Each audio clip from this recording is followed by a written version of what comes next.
তারপর তারা সাধু বাবার মন্ত্রটি করে জাদু করে দুটি চারা গাছ নিয়ে আসে। তারপর টুম্পা সেই সাধু বাবার মন্ত্র পড়তে থাকে এবং মন্ত্র পড়ে সেখানে একটি গাছ নিয়ে আসে। টুম্পা, চল আমরা গিয়ে জঙ্গল থেকে গাছের চারা নিয়ে আসি। আমার না ফুলের চারা অনেক পছন্দ। আমার বাড়ির সামনে আমি কিছু ফুলের গাছ লাগাবো। আমারও তো গাছ লাগাতে অনেক ভালো লাগে। ওই দেখ, সাধু বাবাটা জঙ্গলের মধ্যে বসে ধ্যান করছে। চল তো গিয়ে দেখি কি করে। আমরাও সাধু বাবার থেকে জাদু শিখবো। ওই দেখ বান্টি, সাধু বাবা জাদু করে কিভাবে উপর থেকে গাছের চারা আনলো। আমরাও যদি জাদু শিখতে পারি তাহলে আমরাও জাদু করে চারা গাছ আনতে পারবো। টুম্পা, চল আমরাও সাধু বাবাকে গিয়ে বলি আমাদেরকে জাদু শেখাতে। আমরা যদি জাদু শিখতে পারি তাহলে আমরাও গহীন বন থেকে চারা গাছ আনতে পারবো। সাধু বাবা, আপনি আমাদেরকে জাদু শিখাবেন? আমরা যে জঙ্গলের মধ্যে যেতে পারি না, আমাদের ভয় লাগে। আমাদের চারা গাছ অনেক পছন্দ। আমরা জাদু শিখে চারা গাছ আনবো। আরে আরে, তোমরা আমার ধ্যান বাংলা কেন? তোমরা হলে ছোট বাচ্চা, তোমরা কিভাবে জাদু শিখবে? তোমরা কি জাদু শিখতে পারবে? আর তোমরা চারা গাছ দিয়ে কি করবে? আমরা ফুলের ও ফল গাছের চারা লাগাবো। আমরা জঙ্গলের মধ্যে যেতে ভয় পাই। আপনি আমাদের জাদু শিখিয়ে দেন, তাহলে আমরা গহীন জঙ্গলের মধ্যে থেকে চারা গাছ নিয়ে এসে রোপণ করব। ঠিক আছে বাচ্চারা, তাহলে তোমরা আমার এই মন্ত্রটি মুখস্থ করে নাও। সাধু বাবা, এই দেখুন আমরা মন্ত্রটি মুখস্থ করে নিয়েছি। এই দেখুন বান্টি, মন্ত্রটি পড়। তারপর তারা সাধু বাবার মন্ত্রটি পড়ে জাদু করে দুটি চারা গাছ নিয়ে আসে। সাধু বাবা, দেখেন দেখেন, আমরা আপনার শিখিয়ে দেওয়া জাদু করে দুটি গাছের চারা নিয়ে এসেছি। এখন থেকে আমরা প্রতিদিন জঙ্গল থেকে গাছের চারা নিয়ে আসবো। বাহ, তোমরা তো অনেক ভালো পেরেছো। এত সহজে তোমরা জাদুটি শিখে ফেলেছো। আচ্ছা ঠিক আছে, যাও তোমরা এখন বাড়ি চলে যাও। এখন থেকে তোমরা এই মন্ত্র পড়ে গাছের চারা নিয়ে আসতে পারবে, তবে সাবধানে কাজ করবে। আসছে, এই তো আমার মহারানী।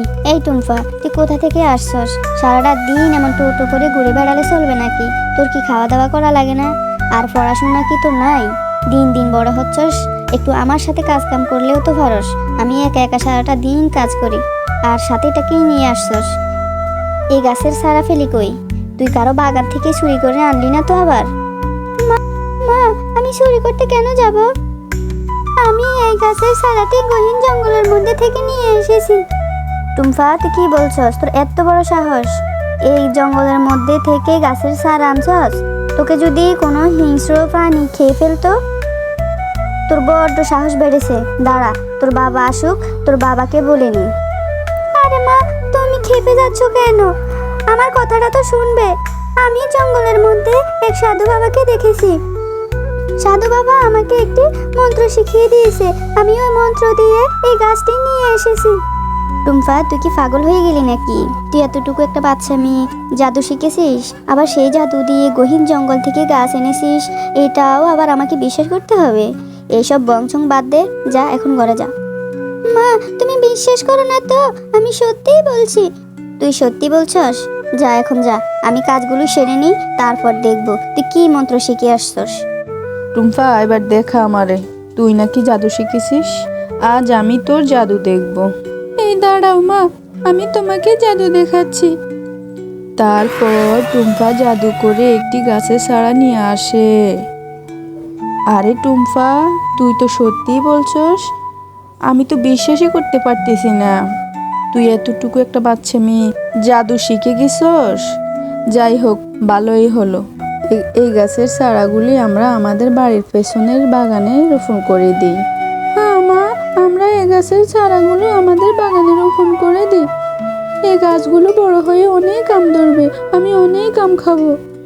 হ্যাঁ টুম্পা, আগে গাছের চারাগুলো রোপণ করি, তারপর বড় হলে আম ধরবে, তখন তুই আম খাইস। চল এখন গিয়ে গাছের চারাগুলো রোপণ করে দেই। ঠিক আছে মা, চলো আমরা গিয়ে চারাগুলো রোপণ করি। মা, দেখো দেখো, আমরা যে গাছের চারাগুলো রোপণ করেছিলাম সেই গাছ থেকে কতগুলো আম ধরেছে।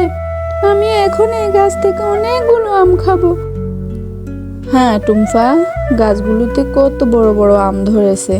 এই আম আমরা এখন থেকে খেতে পারবো এবং আমাদের গরিব প্রতিবেশীদেরকে দান করতে পারবো। চল টুম্পা, সকাল থেকে কিছুই খাসনি, এখন বাড়ি গিয়ে কিছু খাবি। আয় টুম্পা, আমি তোর জন্য তোর পছন্দের খিচুড়ি রান্না করেছি। আয়, তুই এখানে বস, আমি তোকে মজা করে খাইয়ে দিচ্ছি। মা, তুমি কি খিচুড়ি রান্না করেছো? ডিম ভাজি করনি? খিচুড়ির সাথে ডিম ভাজি না হলে তো আমার ভালোই লাগে না মা। না রে টুম্পা, আমি তো ডিম ভাজি করিনি, ঘরে যে ডিম ছিল না।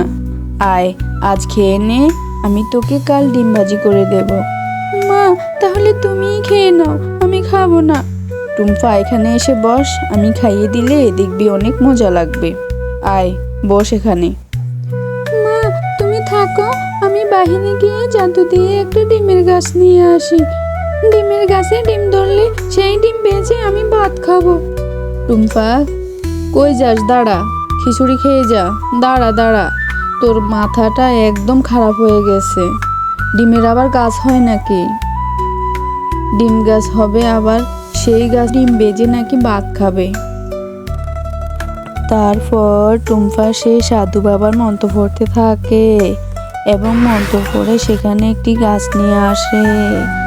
সে গাছে একটি ডিমের বাড়িও থাকে। আরে আরে টুম্পা, তুই এ কি করলি? এই গাছের মধ্যে দেখছি একটা ডিমের বাড়িও আছে। কার না কার বাড়ি তুই নিয়ে আসলি? আমি তো কিছু বুঝতে পারতেছি না, এ বাড়ি কোথা থেকে আসলো? আমি তো শুধু ডিমের গাছের মন্ত্র পড়েছিলাম, এ বাড়ি আসলো কোথা থেকে? আমি তো বুঝতেছি না। টুম্পা, আমি কিছু জানি না, তুই এক্ষুনি মন্ত্র পড়ে এই বাড়িটি ফিরিয়ে দে। কার না কার বাড়ি, বাড়িটি কত সুন্দর। বাড়িহারা হয়ে হয়তো লোকটি বেহুশ হয়ে গেছে, তুই বাড়িটি ফিরিয়ে দে। মা, আমি তো ফিরিয়ে দেওয়ার মন্ত্র পারি না। সাধু বাবা শুধু আমাকে জাদু করে গাছ আনার মন্ত্র শিখিয়েছে, এই গাছ ফিরিয়ে দেওয়ার মতো কোনো মন্ত্র আমি জানি না। তুই এক্ষুনি সাধু বাবার কাছে যা, সাধু বাবার কাছে গিয়ে এই গাছ ফিরিয়ে দেওয়ার ব্যবস্থা কর। এরপর টুম্পা মায়ের কথা মতো সাধু বাবার কাছে চলে যায়। আরে আরে, এখানে তো আমার ডিমের বাড়ি ছিল, আমার ডিমের বাড়ি আবার কোথায় গেল? কে আমার ডিমের বাড়ি নিয়ে গেছে? কার এত বড় সাহস আমার ডিমের বাড়ি নিয়ে গেল? এখন আমি কি যে করি? দেখি তো একটু আমার জাদুর আয়নাটা দিয়ে, কে আমার ডিমের বাড়ি নিয়ে গেল? আরে, একটা শিয়ালিনী ছাড়া, এই শিয়ালিনীর এত বড় সাহস আমার ডিমের বাড়ি নিয়ে গেছে। দাঁড়া, আমি আসছি, দাঁড়া, আমি আসছি, তোকে যে আজকে আমি কি করব?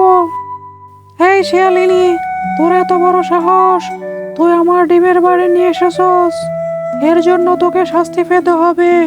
তোর কলিজা কত বড়, আজ আমি তোর কলিজা ছিঁড়ে খাবো। ওরে বাবারে, এ তো দেখছি শাকচুন্নি।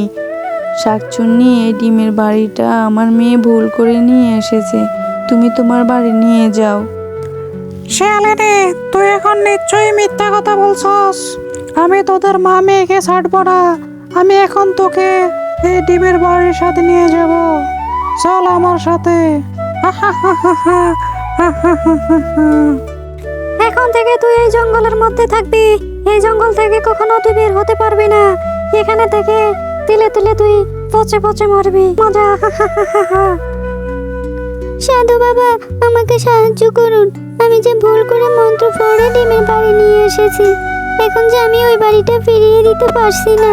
আমি সব জানি রে বাচ্চা, এটা একটা শাকচুন্নির বাড়ি। শাকচুন্নি তোর মাকে উঠিয়ে নিয়ে গেছে। সাধু বাবা, এটা আপনি কি বলছেন? আপনি আমার মাকে ফিরিয়ে এনে দেন, আমার যে মা ছাড়া আর কেউ নেই। আরে বাচ্চা, তুমি কেঁদো না, তুমি আমার সাথে চলো, আমরা ওই শাকচুন্নির কাছে যাব। শাকচুন্নির কাছে গিয়ে তোমার মাকে ফিরিয়ে আনবো।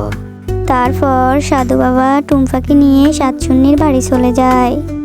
শাকচুন্নি, তুমি আমার মাকে ছেড়ে দাও, আমি ভুল মন্ত্র পড়ে তোমার বাড়ি নিয়ে গেছিলাম, আমি ইচ্ছে করে তোমার বাড়ি নিইনি, তুমি আমার মাকে ছেড়ে দাও। আমি তোর মাকে ছাড়বো না, আমি তোকেও আটকে রাখবো। তুই কেন তোর সাথে এই সাধু বাবাকে নিয়ে এসেছস? শাকচুন্নি, তুই এদেরকে ছেড়ে দে বলছি। তুই তো তোর ডিমের বাড়ি পেয়ে গেছস, তাহলে এদেরকে কেন আটকে রেখেছস? তুই এদেরকে ছেড়ে দে, না হয় আমি তোকে জ্যান্ত পুড়িয়ে মেরে ফেলবো। সাধু বাবা, তুমি আমাকে মেরো না, আমি এদেরকে ছেড়ে দিচ্ছি। সাথে এদেরকে আমি আমার ডিমের বাড়িও দিয়ে দিচ্ছি। এরা এই বাড়িতে থাকতে পারবে এবং যখন যা ইচ্ছে তা খাইতে পারবে। এই বাড়ি তাদেরকে সকল কিছু দিবে। মা, আমরা তো এখন একটি সুন্দর ডিমের বাড়ি পেয়ে গেলাম। এখন থেকে আমরা এই বাড়িতে থাকতে পারবো এবং যা ইচ্ছে তা খেতে পারবো। পর টুম্পা আর তার মা এই ডিমের বাড়িতে সুখে শান্তিতে বসবাস করতে থাকে।